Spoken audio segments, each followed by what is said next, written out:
Shalom. First, I want to give all praises, honor, and glory to Yahweh, Bahashem, Yahweh Shai, Bahashem, Rchakudash.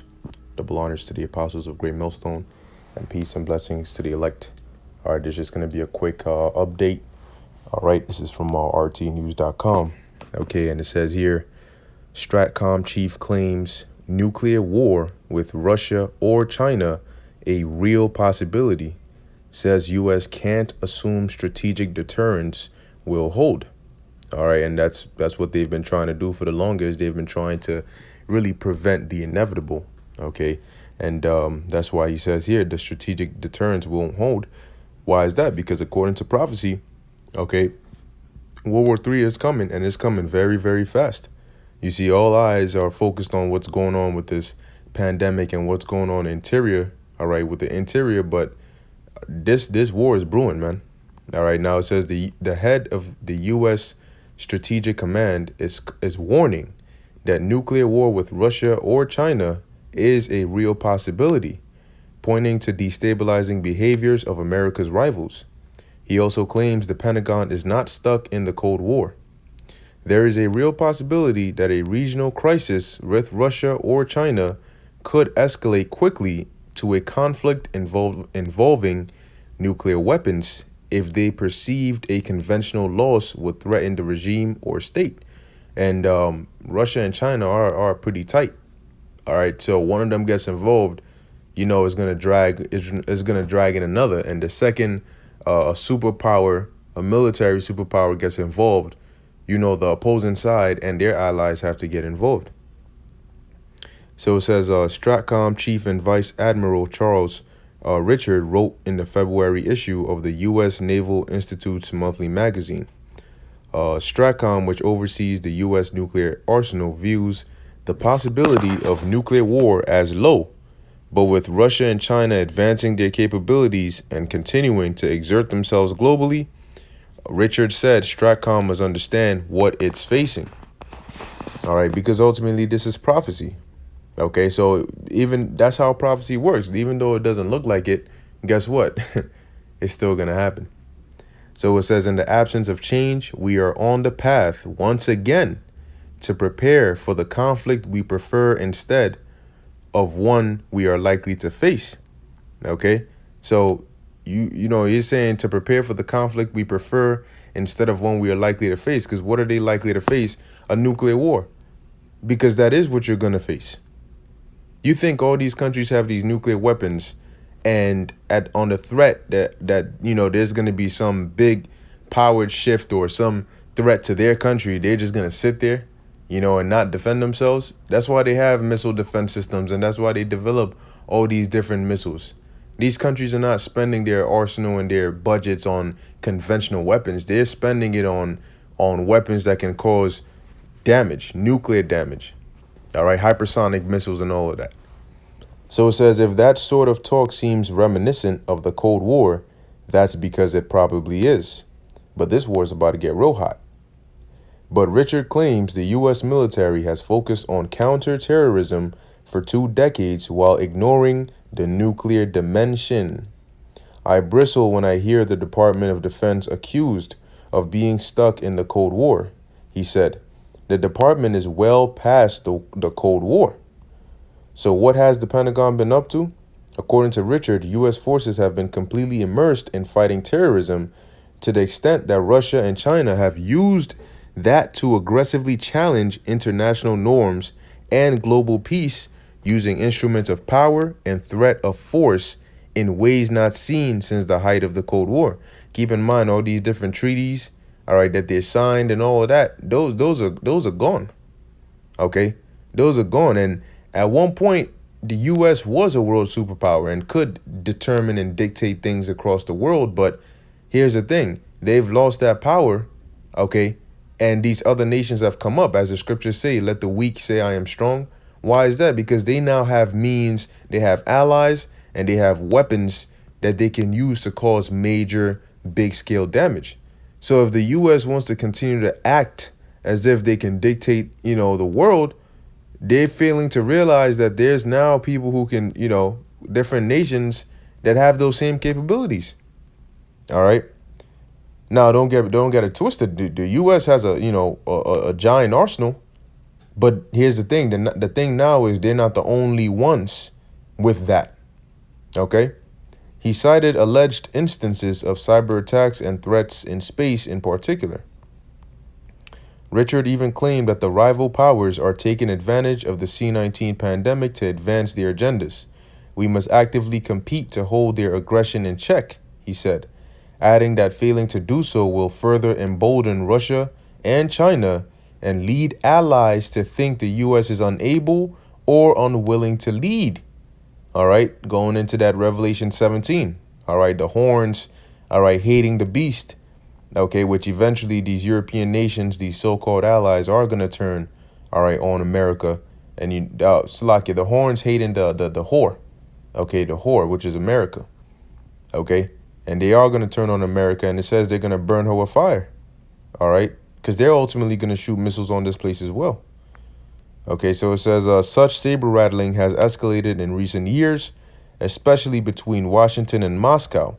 All right, and ultimately, this is why I got a quick precept. All right, this is the book of Revelation, chapter 11, verse 14. The second woe is past. And what was the second woe? All right, it's talking about World War II. Okay, because in the book of Revelation, a part of those revelations the Lord gave to the Apostle John was the revelations of the three major world wars. Okay, so World War One, you read about that in Revelation 9. Then World War II. And so now it's saying here, the second woe is past. All right, the second world war is past. And behold, the third woe cometh quickly, which is what? That third world war. But the key thing says it cometh what? Quickly. Okay. And it's gonna take these people by surprise, man. Okay. See, it only takes one thing. You ever notice how a fight breaks out? You know, certain fights are based on, long dragged out tension, but some fights just break out instantly. You look to the left, and next thing you know, you hear a commotion. You turn around and there's a whole fight going on, fists being thrown and all of that. And you're like, how the hell did that escalate so quickly? It only takes one wrong move, one person to step on the wrong person's shoes and not apologize for it. And in a matter of seconds, all right, a full-on fight can break out. So don't think that for a third world war to start, when these nations have the means, they have the means. All right, they have the hatred. The tension is there. So don't think we're going to need 20 years of tension building up and beef and all this drag. No. All right. That's why the Lord has those angels out there working on the minds, all right, of these different rulers. And when the time is right, they're gonna put those evil thoughts into their minds, and then somebody's gonna do something to provoke somebody, and it's gonna turn into a full-on nuclear war. Okay, and the world is starting to see that. Okay, look at that. U.S. says it won't rule out nuclear first strike because allies wouldn't trust it otherwise. So now that the U.S. being that leader. Okay, now they're starting to worry because now people are starting to look at them in a different light. Okay. All right, let me just skim through real quick. It says here, we must start by acknowledging that our most fundamental assumption that strategic deterrence will hold, even though crisis and conflict is going to be tested in ways not seen before. All right, so he's letting you know, look, you cannot just keep on thinking, what you've been doing for the longest is going to continue. No. All right. It's going to be tested. And through that test, you know what's going to happen? Third World War. All right. World War III is what's going to happen. Okay. It says here, in conclusion, Richard says the U.S. military must shift its stance from assuming that nuclear war won't happen to working to meet and deter the real possibility of such a conflict, or else risk suffering embarrassment or perhaps worse at the hands of our adversaries. Okay. And you know what you're gonna witness. All right. You know what you're gonna suffer. You're gonna suffer total destruction as according to prophecy. All right. See, it's been prophesied. All right, that the mark of in the same book of Revelation, it was prophesied about the mark of the beast, people getting microchipped in their hands and their foreheads. And what do you see going on today? People getting microchipped in their hands And now you got Elon Musk saying later this year, they're going to start chipping people. They're going to start putting brain chips in them. All right, microchips in their brains. So that's Revelation 13. Now we're going to get to the point where the prophecy is them making it a worldwide mandate, okay, which we're going to get to, all right, in prophecy. But along with that comes what? World War III. Okay, and along with World War III, according to prophecy, comes the annihilation of Babylon the Great, aka America.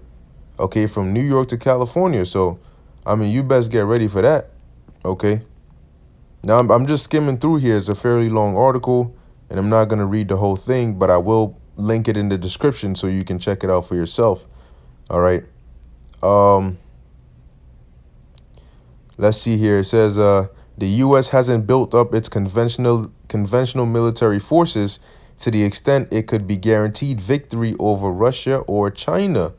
So Washington would likely deploy nuclear wars in a war with either of those countries, Ritter argued.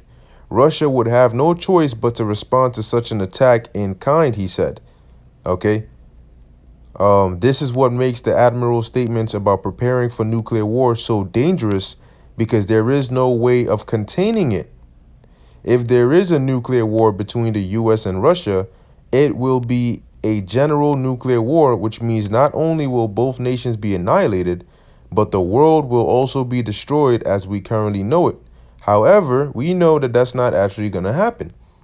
Now, I'm not saying the nuclear war is not going to happen. I'm saying the world is not going to be annihilated. That's just what they like to tell you. Okay?